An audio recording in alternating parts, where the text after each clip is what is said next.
If everyone could just take their seats, we're going to get started in just a minute.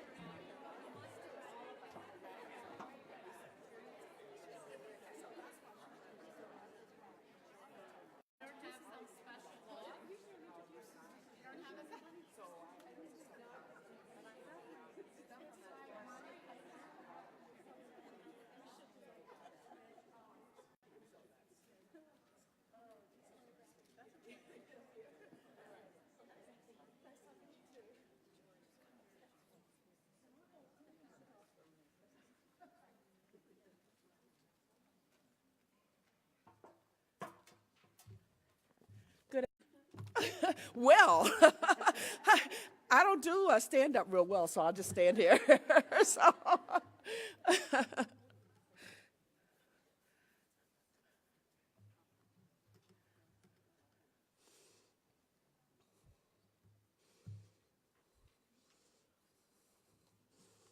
I will tell you that I have a lot of pages, but they're big print. I can tell you that.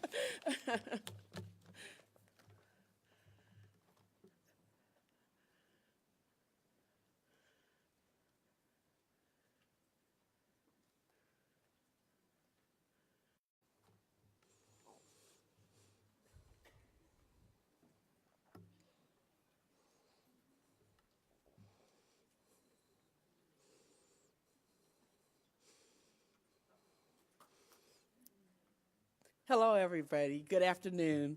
My name is Patricia Johnson, and I'm the Vice President for Finance and Administration at Lehigh University. I am proud and pleased to welcome Lehigh University, the program Moving Women Forward. When Becky called me to discuss this event, I was thrilled to be a participant. She and I discussed how women in particular are often in positions that are untraditional, often positions that we never would have considered earlier in our careers. So I welcome Secretary Richards and this esteemed panel as we discuss their accomplishments. Lehigh University is one of the nation's most distinguished private research universities. Through academic rigor and an entrepreneurial mindset and collaborative opportunities, we challenge our students to become the leaders of the future.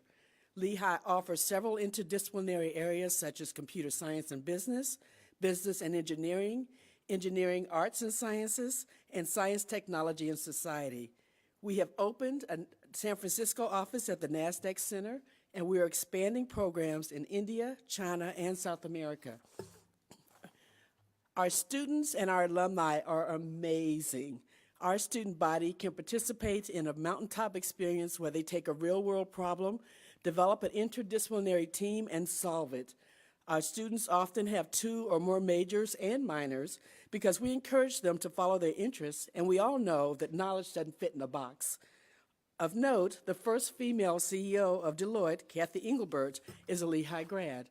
The first female president of the New York Stock Exchange, Stacey Cunningham, is a Lehigh grad. And we have several women in senior leadership positions at many of the large tech companies such as Amazon, Cisco, and Google. Many of them have degrees in engineering, but they all are in positions that combine a variety of skills.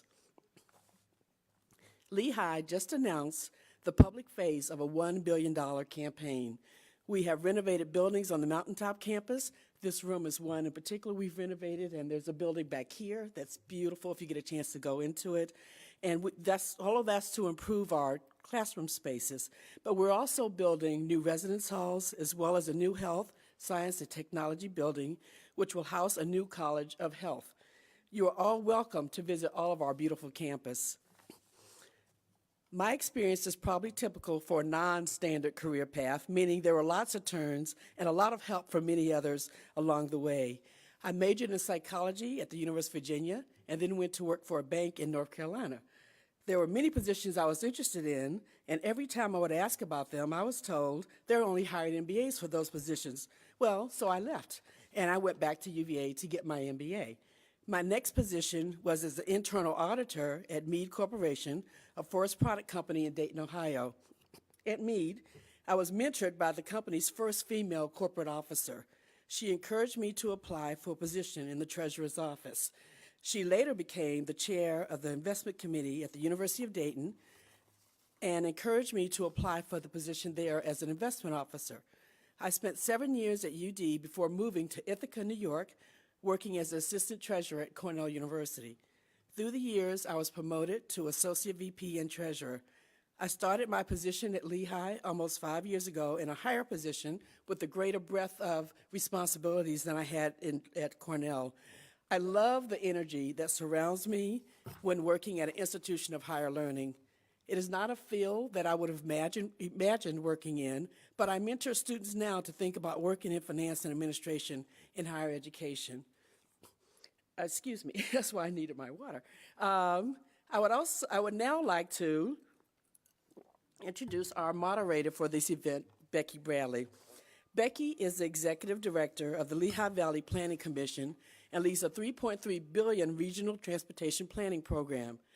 As many of you know firsthand, Lehigh Valley is lucky to have Becky, who does a fantastic job working with various partners to help make our area the best place to live and work, both now and in the future. Prior to joining the Lehigh Valley Planning Commission, Becky was the Director of Planning, Codes, and Development at the City of Easton, where she was instrumental in over $500 million vitalization of the community, including the addition of the Lehigh Valley's first sculpture trail, the state's first road diet, and the opening of over 60 restaurants and shops. Please welcome Becky.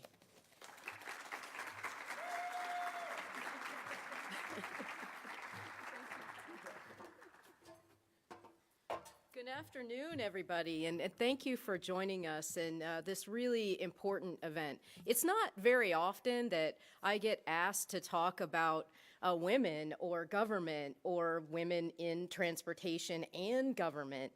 So this is a very, very, very much a treat. Before we get started, I just wanted to thank the dignitaries that are in the room, and there are quite a few of you. I wanted to thank Marta Gabriel from Senator Pat Toomey's office, April Niver from U.S. Congressman Matt Cartwright's office, Mr. Bill Royer, keeper of my father-in-law, and also works at the office of Pennsylvania Representative Ryan McKenzie, Brittany Whalen, also with Pennsylvania Representative McKenzie, Tina Smith, the Director of Community and Economic Development at Northampton County and Lehigh Valley Planning Commissioner, Sue Wondolowski, the Director of Human Services at Northampton County, Janelle Conley from Penn Argyl Borough Council and also Lehigh Valley Planning Commission. We have Jennifer McKenna, who's a compliance auditor, Department of Public Works at the City of Allentown. Hey. Hannah Clark, the senior planner at the City of Allentown, right over there. Sarah Pandel, Director of Community and Planning and Development at Lower Macungie Township and former LVPC Planning Commissioner. Oh, hey, Sarah. Stephen Repish, our chair of the Lehigh Valley Planning Commission and head of the Bethlehem Water Authority. Liesl Dreisbach, our immediate past chair, also works at the Nurture Nature Center. Holly Ettinger from the Lanta Board. We have Michelle Griffin-Young from the Greater Lehigh Valley Chamber of Commerce, who may not or be associated with Ron Young after this, I don't know. Owen O'Neill from Lanta, our public transit agency, and also Lehigh Valley Planning Commission. Elisa Garofalo from the Delaware and Lehigh National Heritage Corridor. Gina Cormanick from the Workforce Board of the Lehigh Valley. Jennifer Macero from Penn State Extension. Hey, Jennifer. And Mike Riebert from PennDOT District 5. He's our district executive. And also Chris Kufro. He is also from PennDOT District 5, essentially the assistant district executive and the chair of our Lehigh Valley Transportation Study Technical Committee. So thank you for joining all of us and taking the time to be part of this important event. Now to the main show. I'd like to welcome our panelists onto the stage. We have Secretary of the Pennsylvania Department of Transportation, Leslie Richards, if you'd like to come up.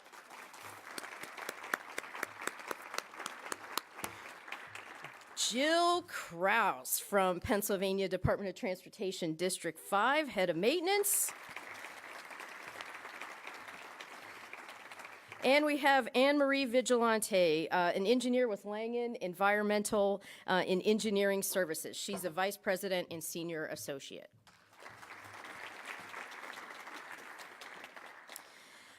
So I'm going to introduce Secretary Richards. And when they sent me her bio, I know her a little bit, but I was just floored by all the accomplishments that Secretary Richards has made, not only in her professional life, but in your personal life and for our Commonwealth. And that's no small feat. And I'm just so proud that her and her team reached out to us and asked us to be a part of this. Secretary Richards is the first woman and planner, very important, of the Pennsylvania Department of Transportation. She oversees one of the largest and most innovative transportation agencies in the United States of America, and the department is recognized nationwide. She manages an annual budget of over $10 billion and 11,500 employees, like every day. She was appointed by Governor Wolf in 2015, and she's making her mark on the agency by ensuring the long-term success of the Pennsylvania Department of Transportation's needs through sustainable investments. These new policies include a transportation investment plan, a metric-driven strategic investment approach for the 12-year capital program. This is how projects get out onto the street and get built, so then Jill can maintain them later. A $2.1 billion maintenance and system preservation initiative termed PennDOT Roadmap. And I just heard about this with Chris Kufro earlier today, and it sounds really wonderful.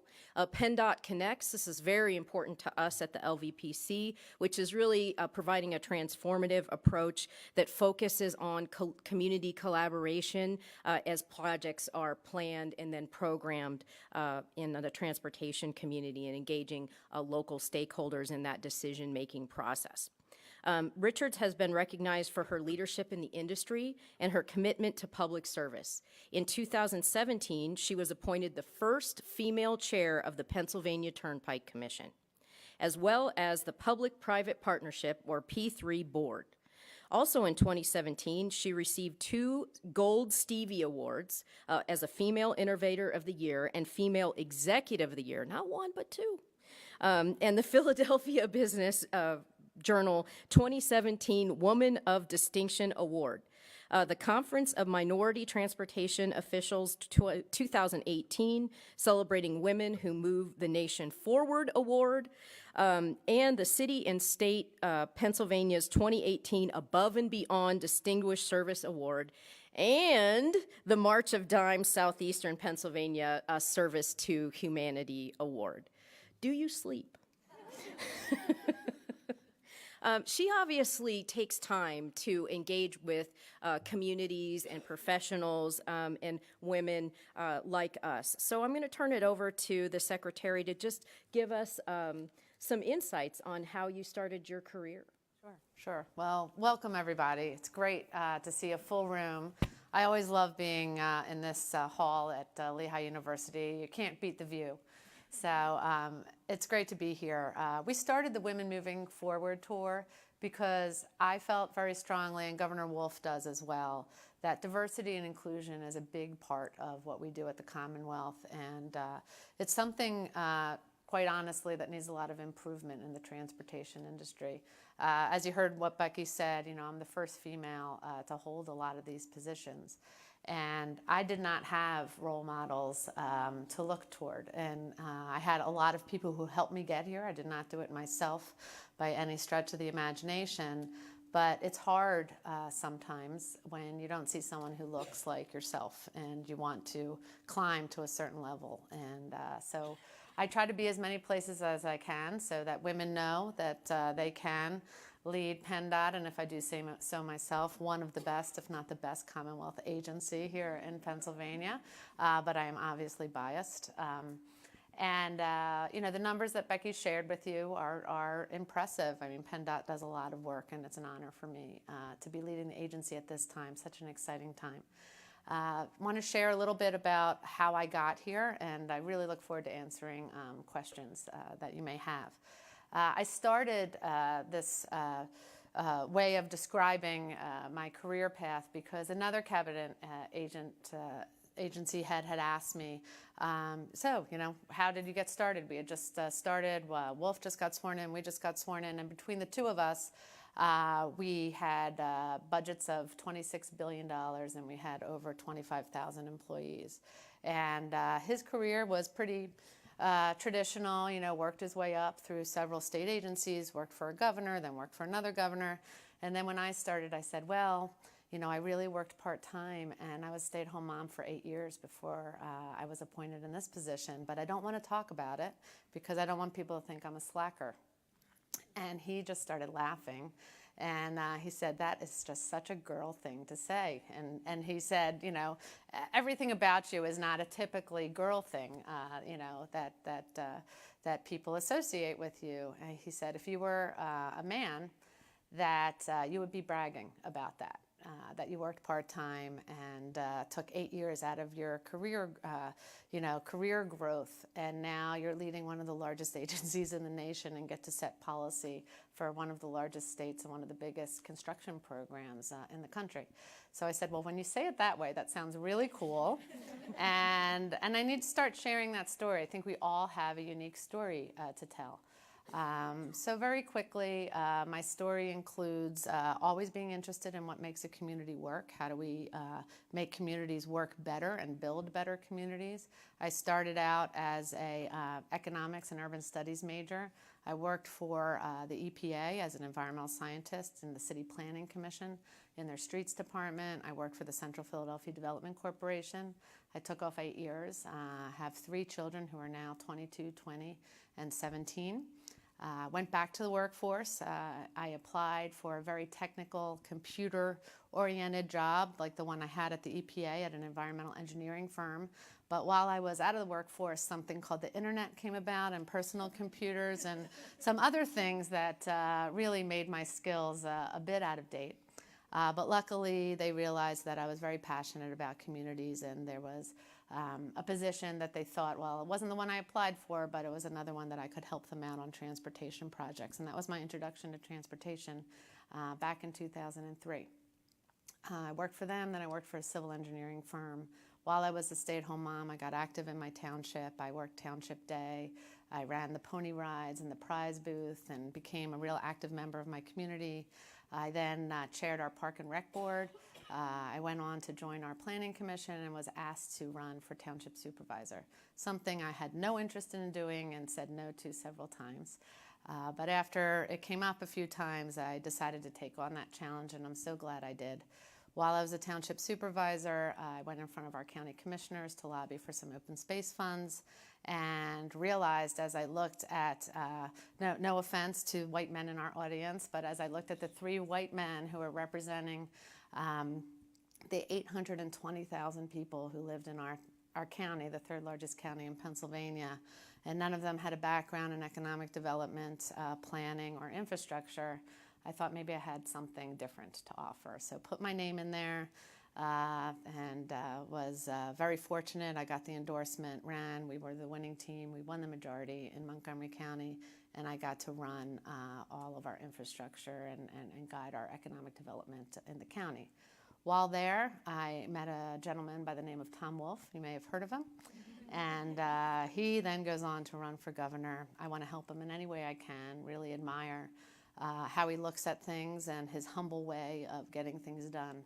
And never dreamed that this would be the way that I could help him most, but thrilled that this is the way he thought I could help him most. And so I've been here since 2015 and very happy to be part of this wonderful team and to lead a wonderful agency. Thank you, Secretary. Our next speaker is Jill Kraus, and she joined PennDOT in 1987. 6 days. Right after middle school graduation. Right, exactly. Prodigy. And she told me before we came up to the podium that she married her husband 6 days after she started working at PennDOT, and that the LVPC's Director of Environmental Planning, Jeff Reese, was there. So it is a small world. But Jill grew up in Allentown and went to William Allen High School. She graduated from Penn State University with a degree in petroleum and natural gas engineering. She started with PennDOT, and she told me it was her first job. So she stayed with PennDOT her entire career, which is really, really cool. But she started as a transportation construction inspector. And she worked her way up. I think you held nine positions at PennDOT. And she has been the director of maintenance for the entire district now since 2012. So if I do the math, she's been married 31 years, worked at PennDOT 31 years. She also has two daughters, 23 and 20, and they both play volleyball. One just recently graduated from Penn State and is teaching sixth grade math, and then her other daughter is at Penn State and is also studying education. Jill. Thank you, Becky. I, like Leslie, didn't have any female role models to look up to when I was starting my career at PennDOT. However, I did have two gentlemen that are in this room that were very involved in me getting to where I am today, and I thank them for that.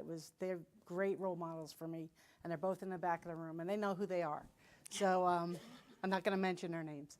But I started as an inspector, as Becky said, and what I did is I looked for opportunities and I took risks, and I was always a very competitive person, involved in athletics my whole life, and so I was always looking to advance and advance my career. So anytime there was an opportunity to get out in front of the leadership of the organization, and I was fortunate to get the opportunity, I did that.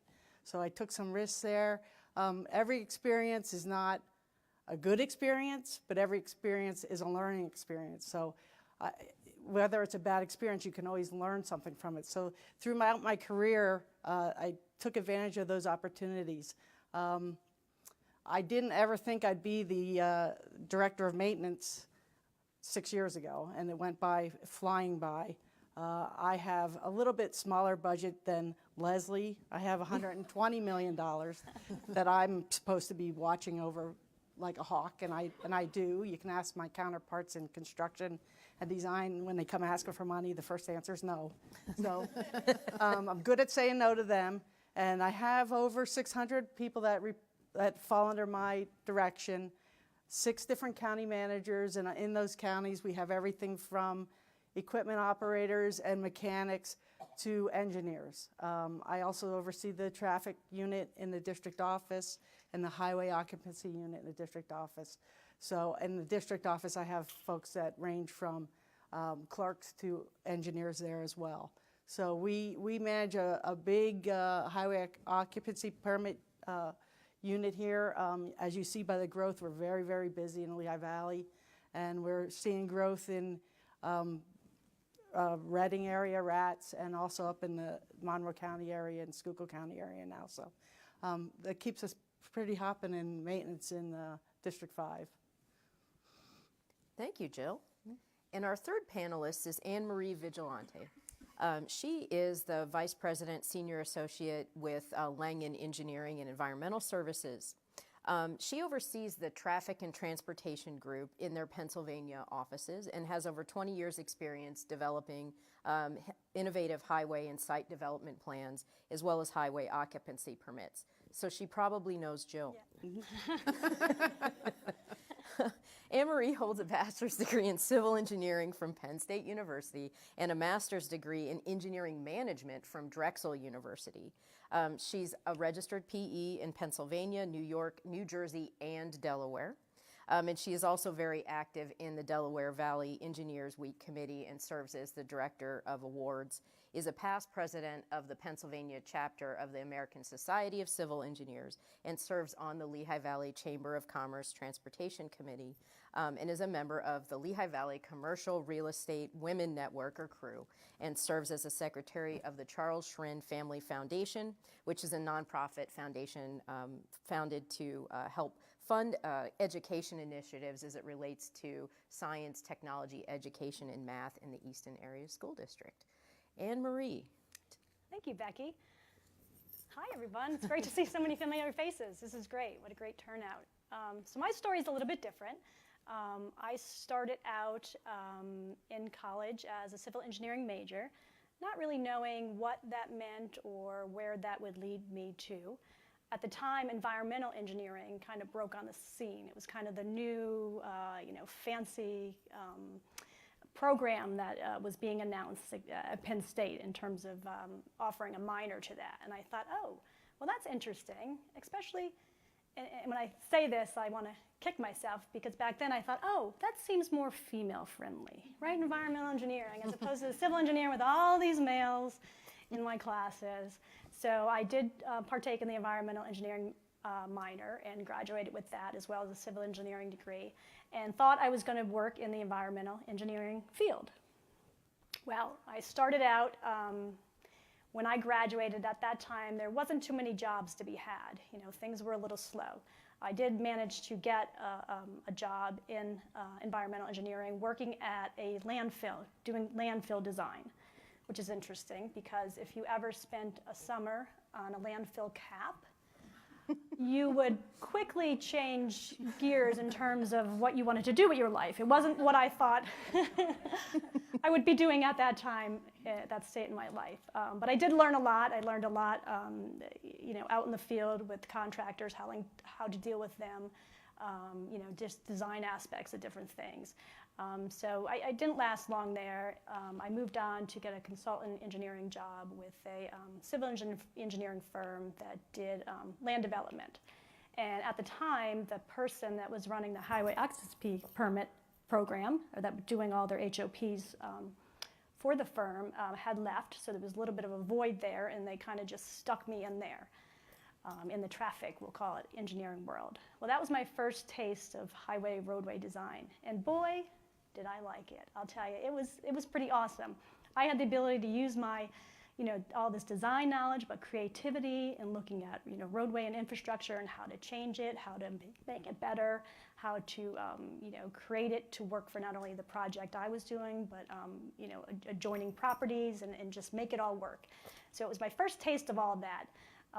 Problem was, the firm I was at didn't have a lot of, we'll call them, technical people that were more advanced in the traffic design world. So I knew I wanted to do more. I knew I wanted to do more in that field. So I did move on. I reached out to another firm who was really heavy in highway design, and one of the, we'll call it the A teams in highway engineering.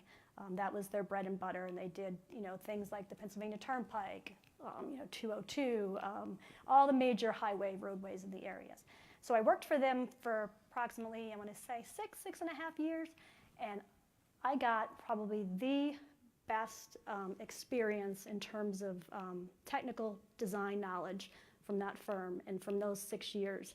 And it was really, what I wanted to do. I knew at that point that was my path in my career that I wanted to follow. So spent 6 years there, got great knowledge, learned everything I possibly could about highway roadway design. And then, thought, okay, what do I do next? Where do I go from here?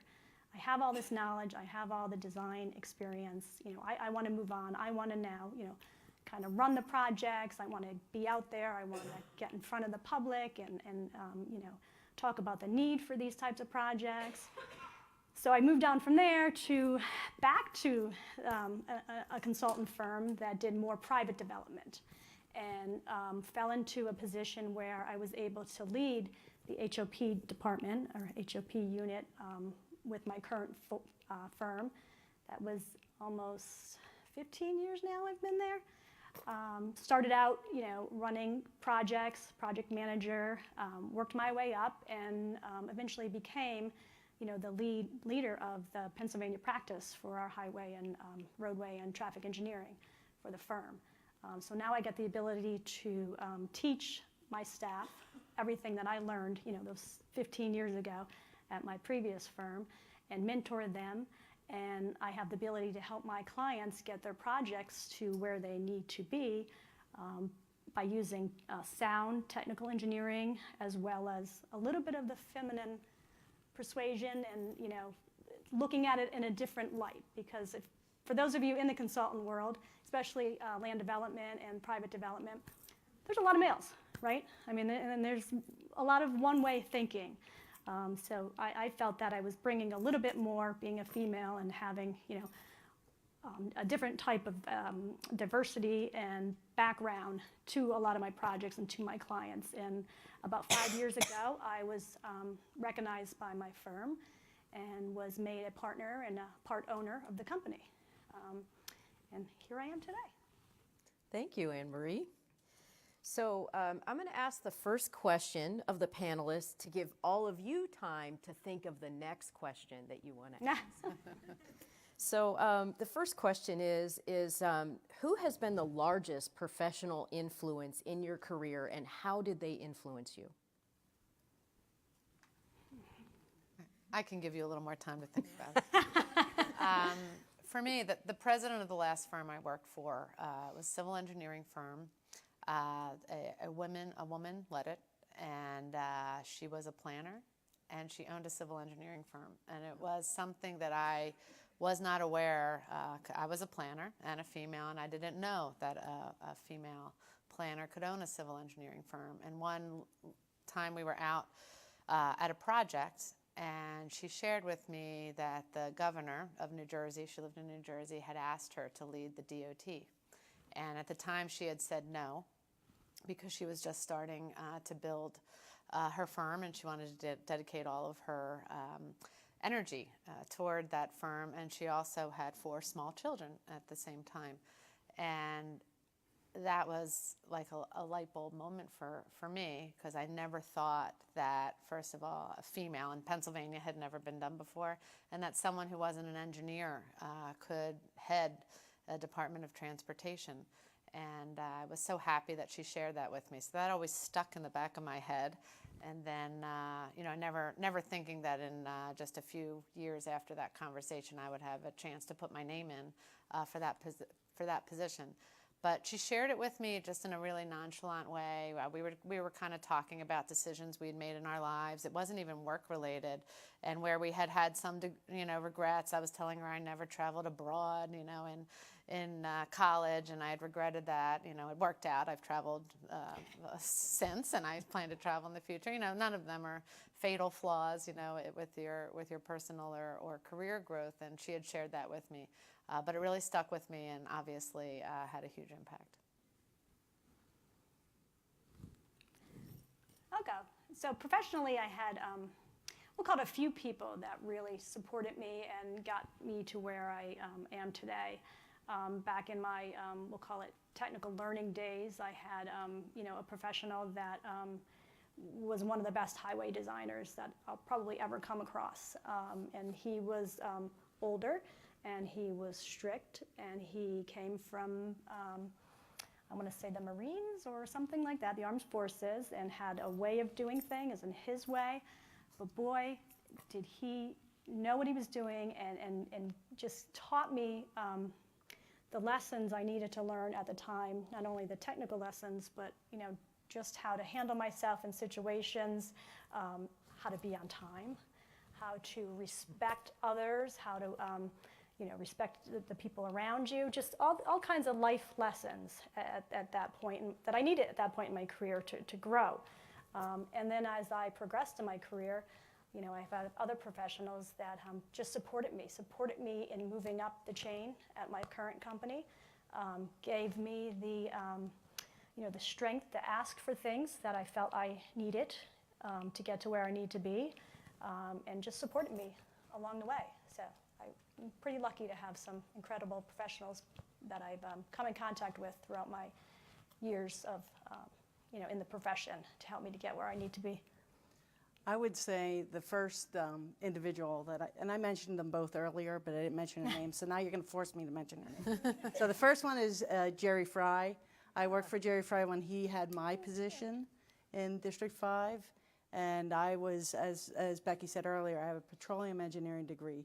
So I took the civil service test so I could be on the civil engineering list, and they would not score my test, because for various reasons didn't think I had the right enough appropriate course material to support it or the experience. So Jerry wrote a letter of recommendation for me to the Civil Service Commission, and they did score my test, and that helped me get into the civil engineering series at PennDOT, which opened a tremendous amount of doors for me.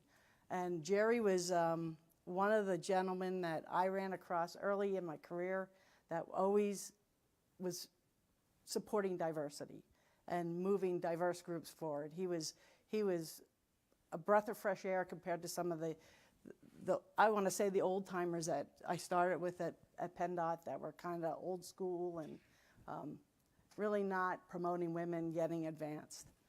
Jerry was completely opposite of that, and I thank him for that tremendously. And I do have my current boss, and I'm not saying this just because he's my current boss. He is a person that promotes diversity without you even really knowing it. That's just how he is. That's how he's wired that way. He came in shortly after, I think it was like in 2008, Mike, and we kind of hit it off right from the get-go. All our kids are in sports, and we talk sports a lot, and Mike gives you his ideas and makes you think that they're your own. So he's really good at kind of giving you what he wants you to do, but you're coming up with it. And he's very, very supportive. He gives myself and my two counterparts a lot of rope to run with, and he's behind us all the way. So he's been very instrumental in my development. Thank you. Do we have any audience questions? Gina? Sure. So I guess everybody knows we're in a job seekers market, right? 4.1% unemployment at a state level. Oh, thank you. At the Workforce Board, we do a lot of work, certainly with employers, but since it is a job seekers market, I'm interested to know, in your organization, at the Department of Transportation, at Langen, at other companies, how do you, as companies, differentiate yourself to job seekers to say, hey, come work for us? How do you bring them in? Women, minorities, anybody? So I'll start. At my firm, we have a very big initiative in the last, I want to say, 5 years, in terms of bringing in female and minorities into our firm, and it's called Women at Langen. And we created this group where we have corporate level leaders down to staff leaders that get together, coordinate, just help mentor each other, bring each other along, give everyone the tools to advance their careers at Langen. We use that a lot in our recruitments because there's not a lot of firms that do that. More and more firms are starting these initiatives. But I'll tell you, when we go to career fairs and to open houses where we bring students in, they ask, the female engineers ask, the female students ask about those types of things, and they're thrilled to hear that our firm does that. And we've been coordinating with other firms and holding joint events and things like that to help with the effort. So that's one thing we offer as a firm to help bring in a little bit more diversity. I'll go. Okay, in the maintenance field, it's a little bit tougher. Our typical positions in the county offices are equipment operators. You don't see a lot of diversity as far as females in the equipment operator mode. We're trying to get ourselves out there to trade schools, get those females exposed to what we offer in the maintenance side of the house. But I do believe this current administration is really kicking it up a notch as far as diversity, and the message is getting out there. Once they get into PennDOT, we do a lot of things with diversity. We have leadership classes that are just for females, and those are very good. And I've been through quite a few of those leadership classes, and they help you from how to present yourself in public and just give you the confidence to talk in front of a group of people that you never thought you could do that before. And those are the type of things that all these leadership classes provide to you, and they provide you mentors. So I'm a mentor to quite a few younger females that are looking to advance their careers and how to go about doing that. And so this organization has really kicked that up a notch. And once the females in a diverse work group gets through the door, we do offer a lot of things for that. We're working on getting them through the door, though. That's the challenge. Yeah, and we have identified that. So obviously panels like this, and they're always held at universities, so we make sure that we coordinate with any student groups that are appropriate, as well as we contact certain departments. But we also have a very active high school program where we have high school students coming in. I think it's really important for people to understand that PennDOT is not just roads and bridges. We are a lot of roads and bridges, of course, but we're also just not engineers. I mean, you can have, balancing a $10 billion budget, we need people who are very comfortable with numbers and math and finance. Communications is a big part. We can do all these projects, but if people don't understand what we're doing and how we communicate to our communities, as well as let people know what's going on, that's really important. So we need people with English backgrounds. We need people who are very good with their written communications. We also have IT. IT is becoming more and more a big part of what a DOT does. And when we look at the future of a workforce, I think that understanding, with the electrification of cars, with automated and connected vehicles, there are skills that we currently don't have at the DOT that we really need to develop and foster and get out there. We have, we issue licenses, we issue, we do the registrations and titles of cars. We need people who understand customer service. Almost every single person who lives in Pennsylvania needs some type of ID, and they come through our offices as well. So there's really not a skill that could not be of use at the DOT. So it's important for us to let people know that, to let them know about civil service exams and other government tests that you have to go through to get certain positions. And we also have an innovations challenge that we just initiated in this administration, getting high schools to compete with each other in a very friendly way on big problems for us. Last year it was distracted driving. 94% of our fatalities are caused by human distraction. And younger, vulnerable drivers under 25 are a big part of that problem. So we wanted to ask young drivers what would need to be done. What do we need to do to eliminate or further reduce distracted driving?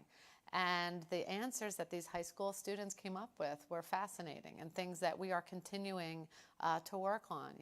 I've been in this, been working for quite some time, and I don't think like an 18-year-old, and that can be a good thing. And then, but we have to know how to communicate. So we engage them, and this year they're helping us as well. They're helping us. What do we need to do to keep our road workers safe?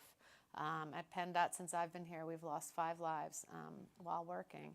And it's really dangerous. And when I know people get frustrated when they're in a construction zone, when they can't get to where they want to be as fast as they think they should be going.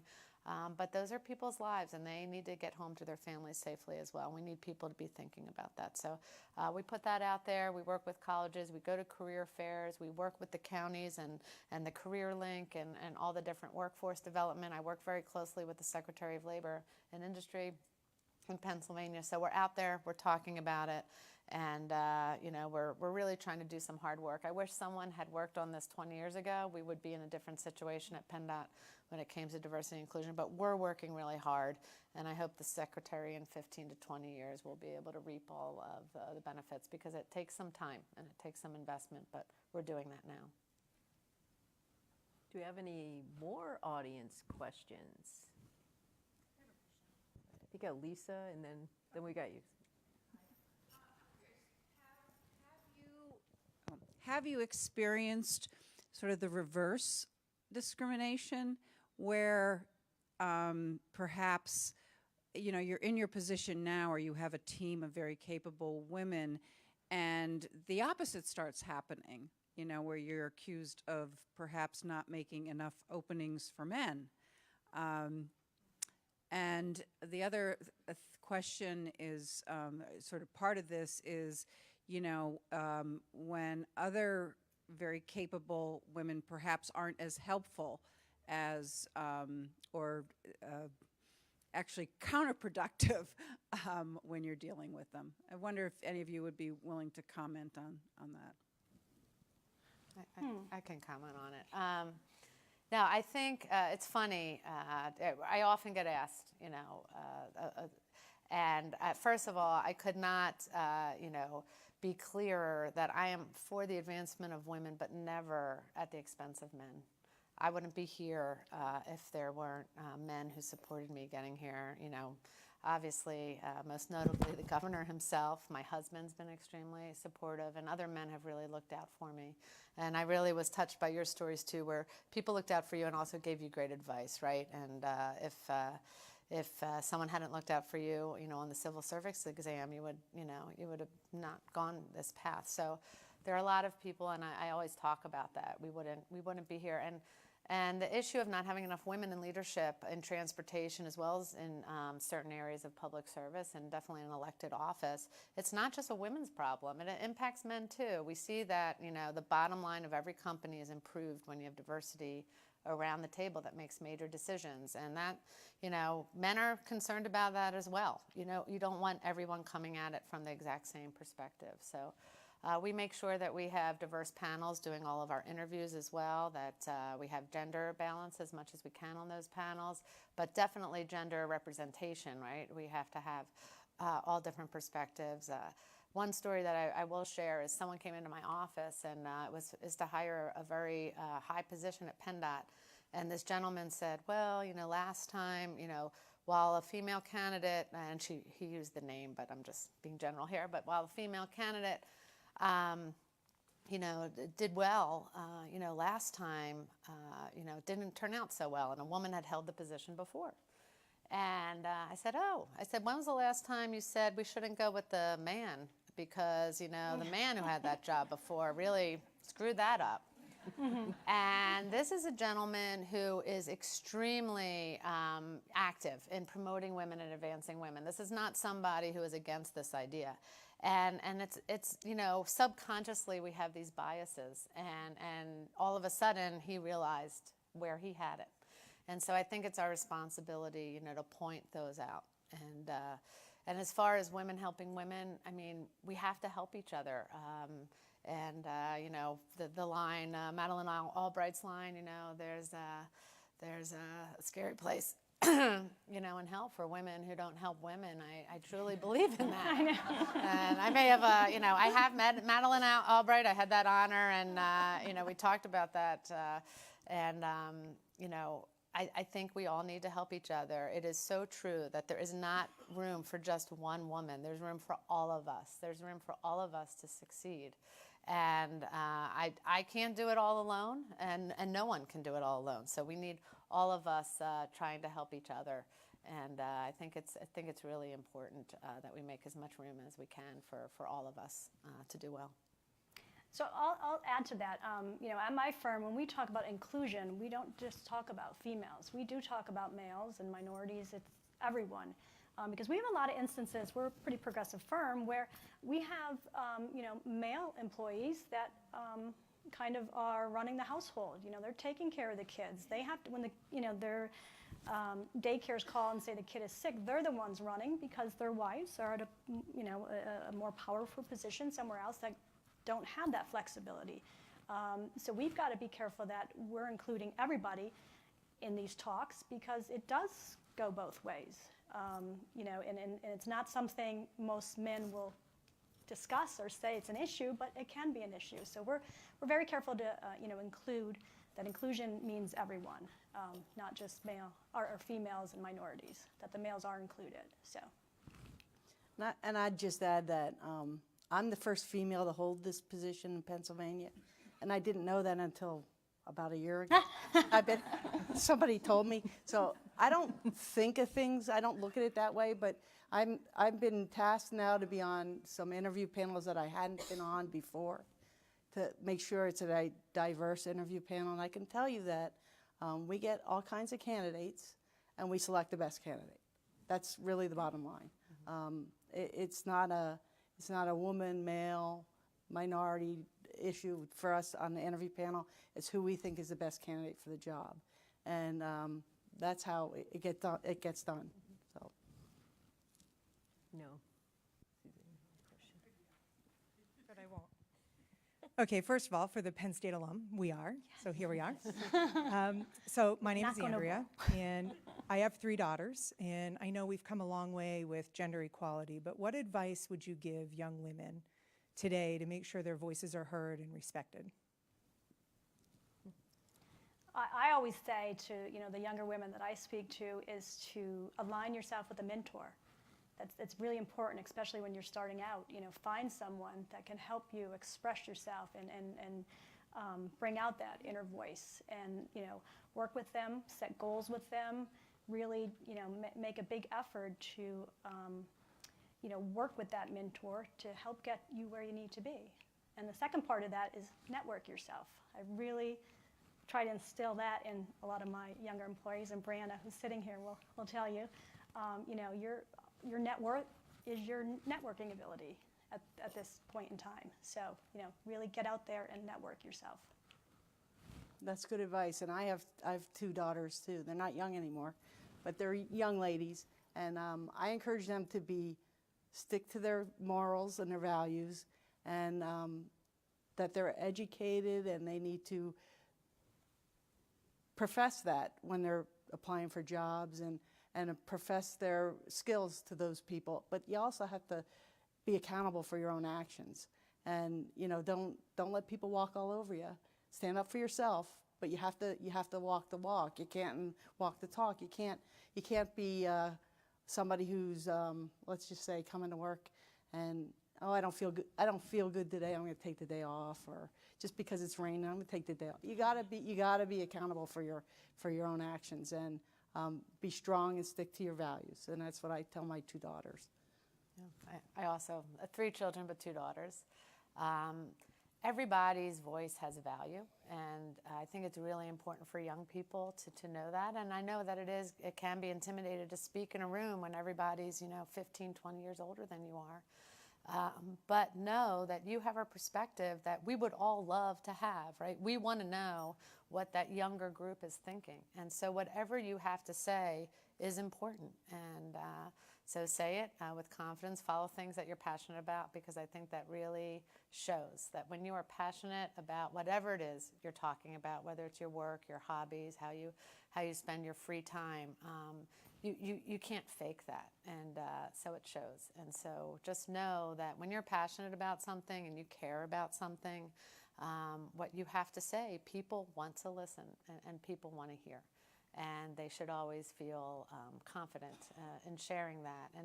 And also, to be patient. Things don't happen, you don't snap your fingers and all of a sudden you're the president of a company. Right. Or, Yeah, that's you important. grow along, and you grow along with other people as well. And so to enjoy the ride, and don't be impatient. And there are things to enjoy on every single step of the way. You don't, to be honest, if you went straight to the top, you'd be missing out on a lot of fun and good times as well. So. And it's not easy. I have to tell people that it's not easy getting to where we're at. It takes a lot of hard work. It takes a lot. To your point, Secretary, just rising to the top one day doesn't happen overnight. It does take effort, and I think younger professionals need to know that.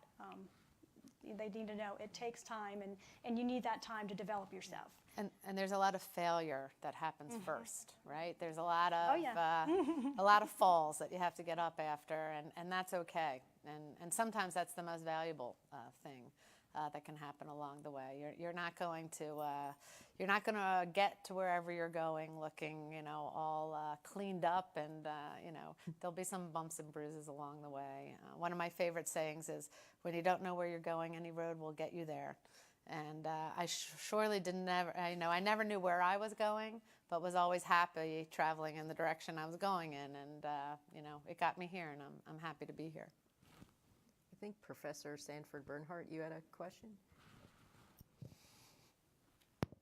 Thanks. I'm Kristen Sanford Bernhardt from Lafayette College. I just had sort of 2 related things I was wondering if you could comment on, either one or both of them. I certainly don't want to monopolize if others have questions. One of them was spurred a few minutes ago when you were talking about being asked to be perhaps the woman on an interview panel or those sorts of things, right? And so in fields where women and minorities are underrepresented, there's often an extra workload that's being asked of the women. So I appreciate Secretary Richards saying, we all have to help each other, and I could rattle off a long list of those who have helped me, and I try and give back in that way. But I'm wondering if perhaps you all could comment on, trying to balance that, because you have a job to do as well. And then in a somewhat related, and this was just spurred by a comment just a second ago, that you were talking about some of the leadership development programs for women and those sorts of things. And when we look at women in the workplace, a lot of times we end up talking about how to fix the women. Right? So how do we make women more like men? How do they fit into the existing culture? How do you present yourself in a more aggressive way so that, you'll be seen as taking charge and those sorts of things? And so I'm wondering if you could comment, we do have to work in the existing workplace while we're working to change it, but I was wondering if you could comment on those tensions and sort of how you're working to change things and not just change the women. Thank you. You want to take that? So I'll start with your first question, and I can't believe I'm saying this out loud in front of live streaming or whatever's happening there. So I'm going to be 45 this year, and I have a 3-year-old. So I had my son late in life. So not only trying to juggle, being a professional, being an owner of a company, being an executive at my level, but having a 3-year-old, it's not easy. There's a lot of night events I have to attend. There's a lot of testimony I have to give at planning commission meetings that are always at night after hours. But there's things like this, right? I find things like this, I have no problem saying yes to, because it's so important. It's so important to show people that you can do it all. It takes a village. It takes people to help you get to where you need to be and get me here, but you can, and I think it's very important, and I think you all agree, for us to be up here, telling our stories and getting out and just letting younger women know that it can be done. There's all different stories. Everyone has a different story. Secretary had her children, was able to stay at home. I had my son later in life. There's different paths, but there's always a path to get you to where you need to go. You just need to look for it and find help getting there. So.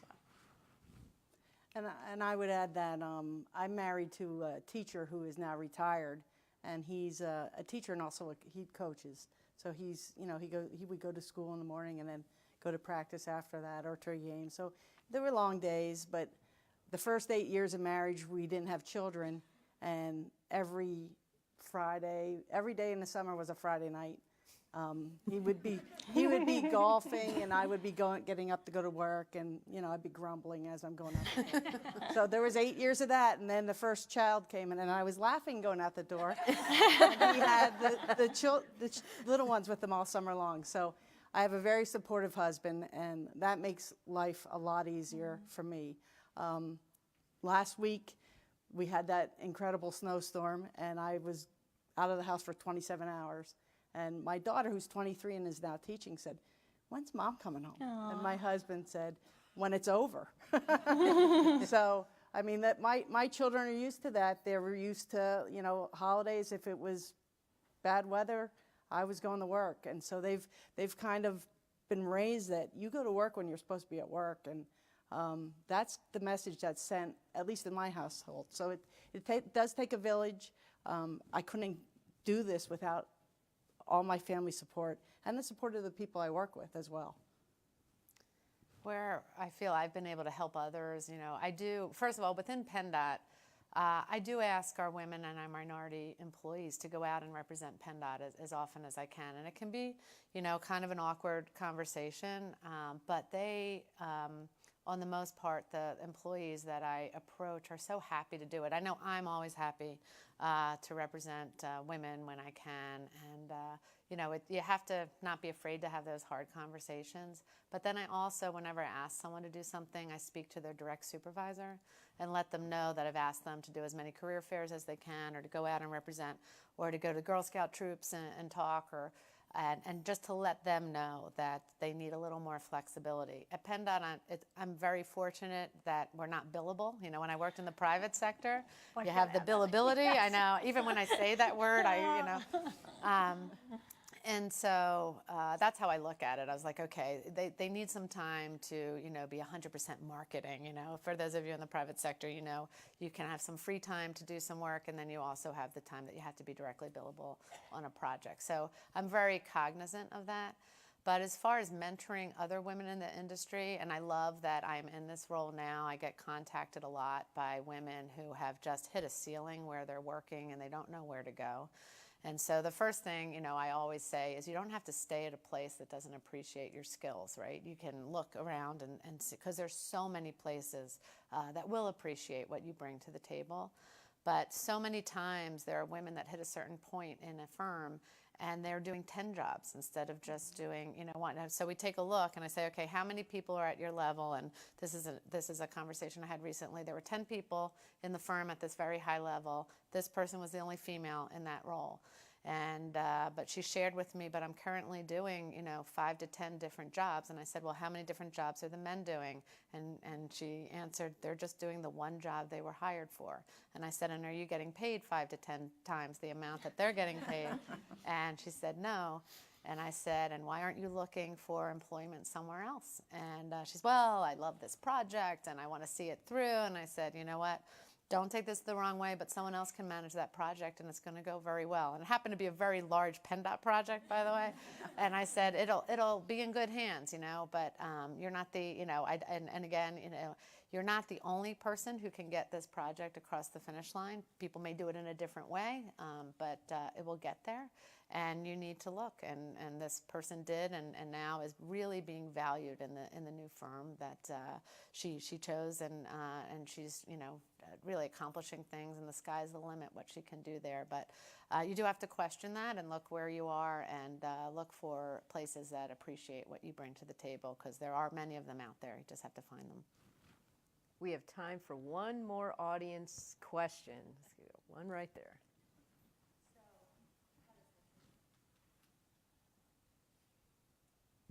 So I was actually asked by my daughter to ask this question. So I'm in my mid-50s, and I'm a scientist, and so I have the experience that you would expect.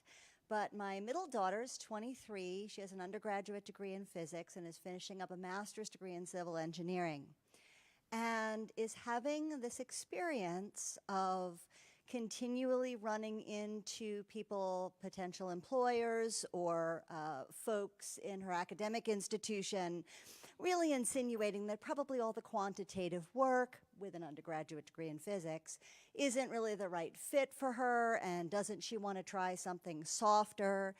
And she's been really frustrated and angry to tears, and I have to confess, on the other end of the phone, I just can't believe that it's still going on.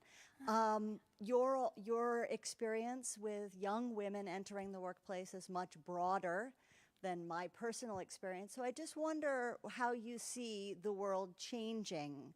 Is this really the same thing?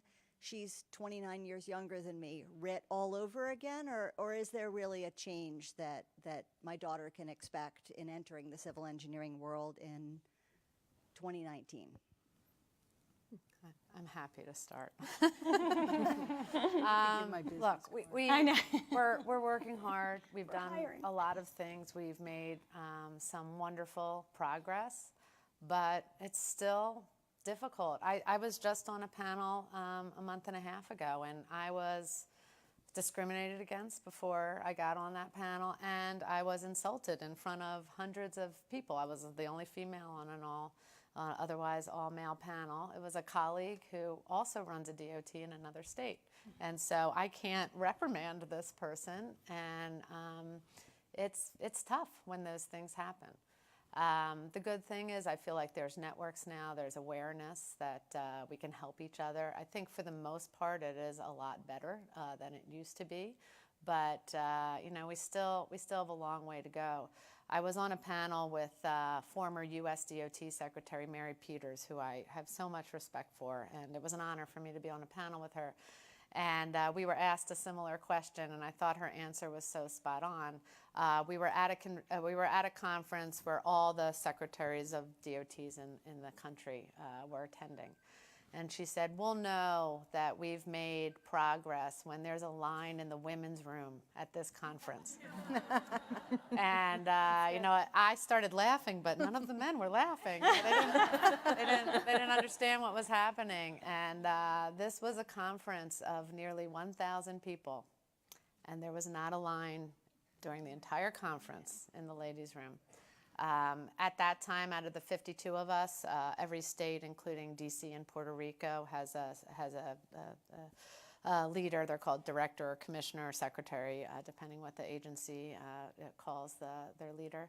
And out of those 52, only 4 of us were women at the time. It has since grown, but it goes up and down. We get appointed by governors who generally tend to be male.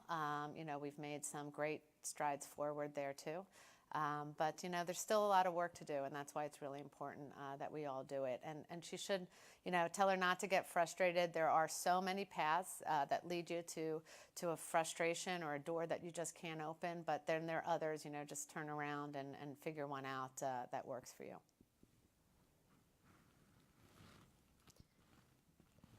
We have April Niver from Congressman Cartwright's office that's going to get the last word. Thank you. I appreciate it. And I'd like to thank each of you for taking time to speak to these important issues today.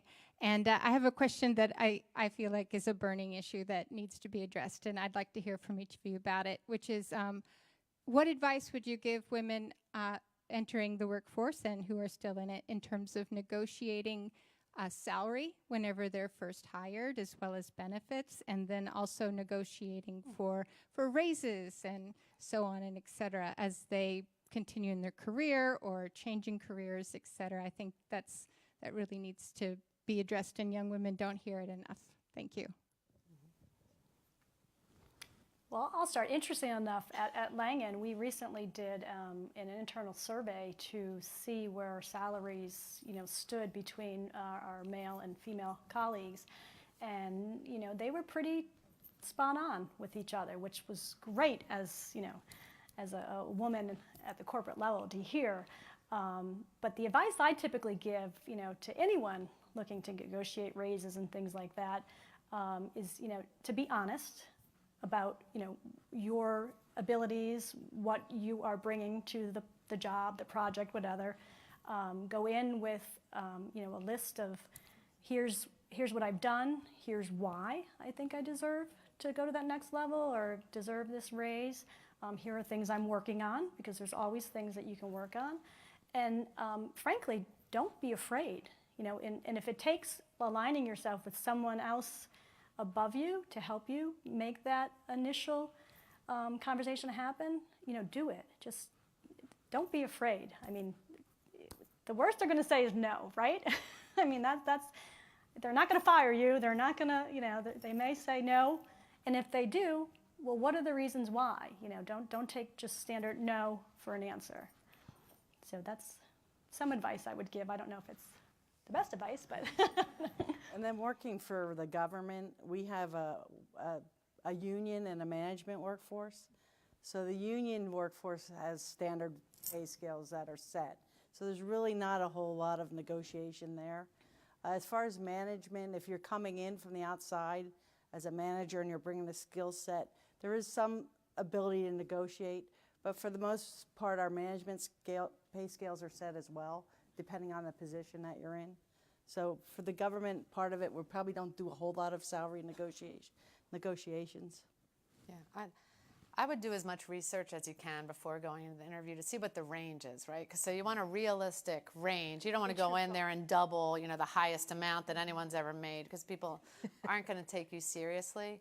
But I do think women need to ask for a higher amount than they initially think, you know, and that's why that research is so important. So if you have a range in your mind that people with this type of job usually make, you know, I would definitely go middle to high in that range. But know your worth, and I do think women tend to undervalue what they bring. For me, when I ran for elected office and I had to raise money and call, and it was awful, by the way. It's just an awful thing to do. But you have to raise money. And someone gave me really good advice, and they told me, you know, ask for double the amount you think that they will actually give you. And at first it was so hard. And I started doing it, and guess what? I started getting it. And we raised over $2 million in our race for county commissioner. we needed it in the Philadelphia, but I just want to let you know, so we raised $2.4 million, and it was a lot of doubling that ask to people to get that number there, but you can do it. And once you do that, it desensitizes you for asking money. So that can be a good thing. So run for office. I'm asking you right now. Everyone in here should run for office. It's good, but it's a very good question. Yeah, thank you everyone for all of your really great questions. Just before I turn it over to Secretary Richards for some closing remarks, I wanted to mention something that a number of women in this room and even some outside of this room have brought up recently. There's an organization called the Women's Transportation Summit, or WTS, and it's an international organization that's really dedicated to building future transportation leaders through global advancement of women. We don't have a chapter of that in the Lehigh Valley, and I know Secretary Richards is heavily involved in that, and a number of us have been talking about seeing what it would take to form that chapter. If you're interested in having that conversation after this is over, please see Bethany Vasquez. She's in the back waving her hand. And we'll get you signed up. We're hoping to have an organizational meeting to see if we could pursue that early in the year. And so now I just wanted to turn it over to Secretary Richards to wrap us up. Thank you, Secretary. Sure. Well, thanks so much for being here. It's been a great conversation. I'm always interested in the questions. When the one question started off with my daughter had this question, the last time someone said that, the question was, why don't we have more pink bridges in Pennsylvania? Her daughter was 7. Good question. So it was a really great question, but it stymied me, and usually I'm pretty good at so we're looking into it. Good answer. But you know, I'll just end with the reason why I think these forums are so important. Many of us are the first females to achieve this level in our organizations. You know, just to embarrass Jill a little bit because I can. I mean, she's extremely humble, but she's the one who's going out at all hours of the day and making sure that people can get to where they need to go on major flooding events, on snowstorms, making sure that our maintenance opportunities are there and everything's in a state of good repair. It is a tough job. I mean, everyone says to me it's a tough job 24/7, and I always think, well, thank goodness for our maintenance crews, because they're the ones who really are going out there, and then they give me the call. So when the governor calls, and I can be like, oh yeah, here's the update. But it's really because the people who have Jill's job, are there and making me look good. But I think it's really important that people understand we are just human, right? None of us are, have superpowers, right? We bring to the table of these enormous jobs our skill set. We don't know everything. Very early on when I had this job, my husband stopped me before I left for work and said, why aren't you more nervous? Why aren't you more stressed out? I hear what you're talking about on the phone, and it was a lot of litigation, and it was a lot of major projects where we're having issues. And I said, when I interviewed, and I know, the governor interviewed many people for this position, and when I interviewed, I was so honest about what I brought to the table. And, a lot of people say fake it till you make it, but that has never worked for me. And I know the second half of your question, it never worked for me to act like a man, right? It always worked for me to act myself. I made a lot of mistakes trying to act like a man early on. I made a fool out of myself, but I learned from those instances. And it's really important to be yourself. And when my husband asked me that question, I thought, my job is to be myself every day. There is no person on this planet, let alone in the state of Pennsylvania, who could know everything that people need to know in this position. So I know what I know. I know who to reach out to, the things that I don't know. I'm making my best call on everything. I get the best advice that I can, and I move forward. And my passion is to make communities the best they can be, and to make sure our transportation system is the best that it can be, and make sure the people that work for our agency feel appreciated, know that I care, the governor cares, and that we want them to be able to do the best job that they can do. And when you go, who can't do that? Anyone in this room can do all those things, right? And I think it's really important that people see that, we make mistakes. We do the best that we can. We, work together to try to get to the best result for everybody here in Pennsylvania, for us here on PennDOT, and Anne Marie does it for, every project in the Mid-Atlantic area probably, or, where she's working. So I think it's just really important. None of us are perfect and none of us do it perfectly. So everybody, you bring your best game and you do what you can. And I follow secretaries who are wonderful. I get together with the 4 living secretaries who are still around. We call it the Secretaries Club. And there are 4 men and myself. We have a great time. What gets talked in Secretaries Club stays in Secretaries Club. But guess what? They're the exact same way. Very passionate about transportation, passionate about working for their governor, passionate about doing what they could for Pennsylvania. And we all bring different things, but we all bring that is similar together. So I hope that, definitely came through in the words that we shared. And everybody, everybody can do really wonderful things, and they just need to go ahead and do it and not be scared and to be comfortable being uncomfortable, which is a big part of what we talk about here. So thanks for joining in the conversation. Thank you.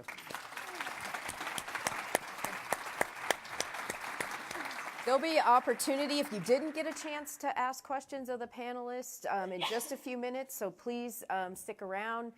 Enjoy talking more with each other, but also spending some time with the panel. Another round of applause for Anne Marie, Jill, and Secretary Richards. Thank you. Thanks. Wonderful. Thanks, Becky.